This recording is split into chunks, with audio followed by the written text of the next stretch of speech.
మరొక వైపు చలో నల్గొండ సభలో మాజీ సీఎం కేసీఆర్ మాట్లాడుతున్నారు. ఆ లైవ్ చూద్దాం. లోక్సభలో బీఆర్ఎస్ నాయకులు, లోక్సభ పక్ష నేత గౌరవనీయులు శ్రీ నామా నాగేశ్వరరావు గారు, తమ్ముడు ప్లీజ్ ప్లీజ్ మనం విషయాలు మాట్లాడుకోవడానికి వచ్చిన స్లోగన్లు తర్వాత ప్లీజ్. తమ్మి మీరు ఆగాలి, సార్ చెప్పే విషయాలు వినాలి, మీరు కొంచెంసేపు ఆగాలి. గౌరవనీయులు మన పార్లమెంట్ సభ్యులు, గౌరవనీయులైన శాసనసభ్యులు, శాసన మండలి సభ్యులు, స్థానిక సంస్థల ప్రజాప్రతినిధులు, ఇతర ముఖ్య నాయకులు ఒక పిలుపుతో పులులలాగా కదిలి వచ్చినటువంటి నా అన్నాదమ్ములకు, అక్క చెల్లెలకు అందరికీ ఉద్యమాభివందనాలు.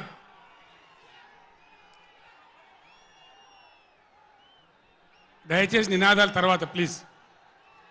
4 ముచ్చట్లు మీకు సంజాయిస్తే నా పని అయిపోతుంది. ఇవాళ వద్దురా బాబా అన్నీ మంచిగుంది, చాలా బాగుంది. ఈరోజు నల్గొండలో చెలో నల్గొండ ప్రోగ్రాం తీసుకున్నాం. కారణం ఏంది, ఎందుకు మనం ఈ సభ పెట్టాల్సి వచ్చింది? నా కాలు ఇరిగిపోయినా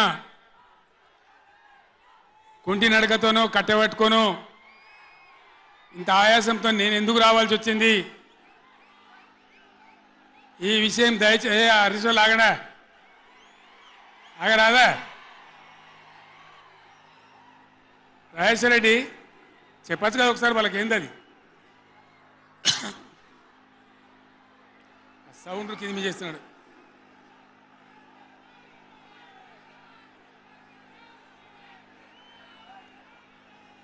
కిషోర్ మీరు కష్టం అవుతుంది, ఆగండి. కిషోర్ సార్ కు మాట్లాడడం కష్టం అవుతుంది డిస్టర్బెన్స్ తోని.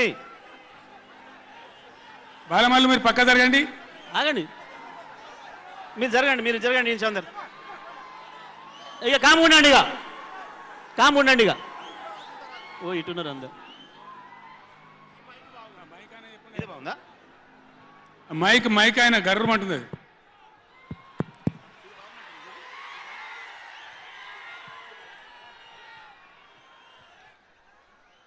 ఇవాళ ఈ చెలో నల్గొండ కార్యక్రమం మనం ఎందుకు తీసుకోవాల్సి వచ్చింది?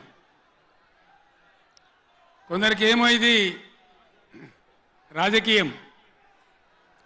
ఇలా మనం పెట్టింది ఉద్యమ సభ, పోరాట సభ. ఇది రాజకీయ సభ కానే కాదు. కృష్ణా నదిలో మన జలాలు అనేది, కృష్ణా నీళ్ళ మీద మన హక్కు అనేది మనందరి బతుకులకు జీవన మరణ సమస్య, సావో రేవో తేల్చే సమస్య. ఈ మాట తెలంగాణలో పక్షిలాగా తిరుక్కుంటా నేను చెప్పబట్టి, ఎవడా మైక్, అది ఎవడా మైక్, ఎవడా ఏమిరా నువ్వు కూడా అక్కడ నువ్వు అయింది?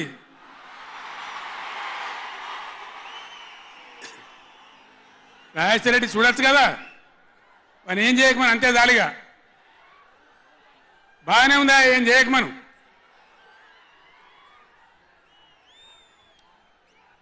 ఇరవై 24 ఏళ్ళ నుంచి పక్షిలాగా తిరుక్కుంటూ నేను మొత్తం రాష్ట్రానికి చెప్తా ఉన్నా. ఇటు కృష్ణ కావచ్చు, అటు గోదావరి కావచ్చు, నీళ్లు లేకపోతే మనకు బతుకు లేదు.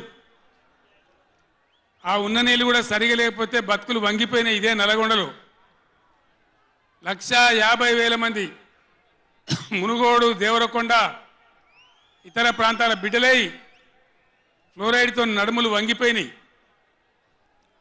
చివరికి ఈ జిల్లాలో ఉద్యమకారులందరూ కలిసి ఆ ఫ్లోరైడ్ ఎఫెక్ట్ అనే బిడ్డలను తీసుకుపోయి ప్రధానమంత్రి టేబుల్ మీద పండబెట్టి, అయ్యా మా బతికిదంటే కూడా ఎవడు పట్టించుకునే వాళ్ళు లేడు. ఆనాడు పార్టీలు లేవా, ఎమ్మెల్యేలు లేరా, మంత్రులు లేరా, ఎవడు పట్టించుకోలే. నల్లగొండలో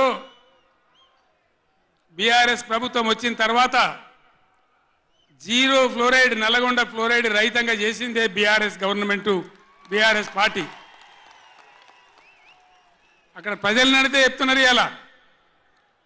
ఇంతకుముందు మాకు కాళ్ళు గుంజుతుండే, పెద్ద ఇబ్బంది అవుతుండే, నడుములు గుంజుతుండే, భగీరథ నీళ్ళు వచ్చిన కాడి నుంచి ఆ బాధలు పోయినాయి అని చెప్తున్నారు.